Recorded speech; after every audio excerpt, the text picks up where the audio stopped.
Hello बच्चों, let's read the question.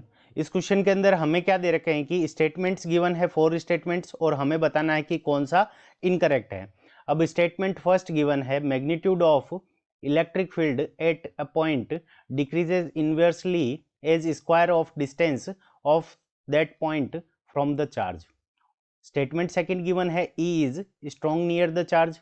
Option statement third given है, away from the charge electric field gets weaker and density of field lines is less, resulting in well separated lines.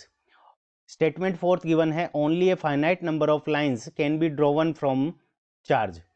अब question है, which of the following statement is incorrect. हमें कौन सा बताना है, incorrect कौन सा है। Option A only first, option B only third, option C only fourth and option D only second. So इस क्वेश्चन को करने के लिए हमारा जो की कंसेप्ट होगा, सबसे पहले की कंसेप्ट। अब की कंसेप्ट के अंदर हमारा जो की कंसेप्ट होगा वो हमारा क्या होगा कि किसी भी पॉइंट चार्ज के कारण जो इलेक्ट्रिक फील्ड होता है E, उसकी फॉर्मूला। सो E का फॉर्मूला हमारा क्या होता है, K Q divided by are square. यहाँ पे K क्या है, K की वैल्यू हमारी आती है 1/4 पाई एप्सिलॉन नॉट। K की वैल्यू किसके इक्वल है, 1/4 पाई एप्सिलॉन नॉट के। So K is equals to 1/4 pi epsilon naught. अब यहाँ पे R क्या है, डिस्टेंस है। कोई भी, जैसे मान लो ये हमारा पॉजिटिव क्यू चार्ज है, तो इससे किस डिस्टेंस के ऊपर, जैसे मान लो यहाँ पे P पॉइंट के ऊपर हम इलेक्ट्रिक फील्ड निकालना चाहते हैं, तो इसकी डिस्टेंस क्या हो जाएगी, R हो जाएगी। तो E की वैल्यू हमारी क्या होगी, E is equals to k Q divided by are square. अब देखो first number, magnitude of electric field. First statement क्या कह रहा है, magnitude of electric field at a point decreases inversely as square of distance of that point from the charge. So यहाँ पे इस फॉर्मूले से हम कह सकते हैं कि डिस्टेंस के इन्वर्सली स्क्वायर, डिस्टेंस के स्क्वायर्स के इन्वर्सली प्रोपोर्शनल होता है। सो स्टेटमेंट फर्स्ट हमारा क्या हो गया, करेक्ट हो गया। अब यहाँ पे R की वैल्यू अगर कम होगी तो हमारा इलेक्ट्रिक फील्ड क्या होगा, स्ट्रॉन्ग होगा। सो ऑप्शन बी भी हमारा क्या है, स्टेटमेंट सेकंड भी हमारा क्या हो जाएगा, करेक्ट हो जाएगा। अब स्टेटमेंट थर्ड और फोर्थ के लिए हम क्या करते हैं कि इलेक्ट्रिक फील्ड लाइंस का डायग्राम बना लेते हैं।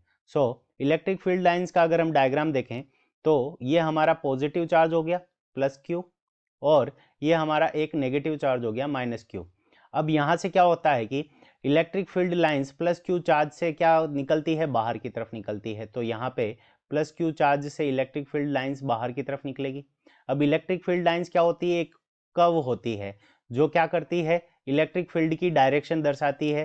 किसी भी पॉइंट के ऊपर इलेक्ट्रिक फील्ड की लाइन किस डायरेक्शन में होगी उसको शो करती है। अब प्लस क्यू चार्ज से क्या होता है कि इलेक्ट्रिक फील्ड हमारा बाहर की तरफ निकलता है, और माइनस क्यू चार्ज से क्या करता है, वो एंटर करता है। तो प्लस क्यू चार्ज से बाहर की तरफ निकलेगा ये, और माइनस क्यू चार्ज से क्या करेगा, ये एंटर करेगा। सो यहाँ पे माइनस क्यू चार्ज से की तरफ ये क्या कर रहा है, एंटर कर रहा है।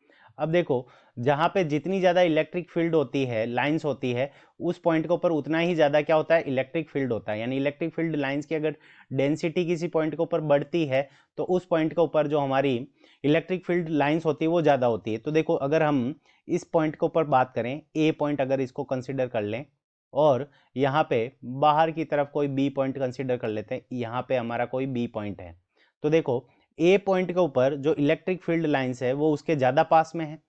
ये first number, second number, third number, तीन लाइंस होगी और वो ए के पास में है।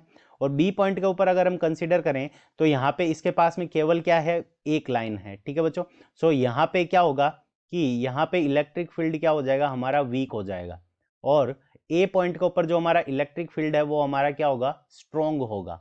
ए पॉइंट के ऊपर इलेक्ट्रिक फील्ड क्या होगा, स्ट्रॉन्ग। ए पॉइंट पे हमारा इलेक्ट्रिक फील्ड स्ट्रॉन्ग हो जाएगा। सो ए पॉइंट पे स्ट्रॉन्ग है, बी पॉइंट पे वीक है। ए पॉइंट पे हमारा इलेक्ट्रिक फील्ड क्या है, स्ट्रॉन्ग, और बी पॉइंट पे हमारा वीक है। क्यों, क्योंकि वहाँ पे इलेक्ट्रिक फील्ड लाइंस की डेंसिटी कम है, और ए पॉइंट पे ज़्यादा है डेंसिटी, इसलिए स्ट्रॉन्ग है। अब देखते हैं स्टेटमेंट थर्ड। स्टेटमेंट थर्ड दे रखा है, away from the charge electric field gets weaker, density of field lines is less, resulting in well separated lines. So option sorry statement third भी हमारा क्या है, करेक्ट है। स्टेटमेंट फोर्थ क्या कहता है कि only a finite number of lines can be drawn from the charge.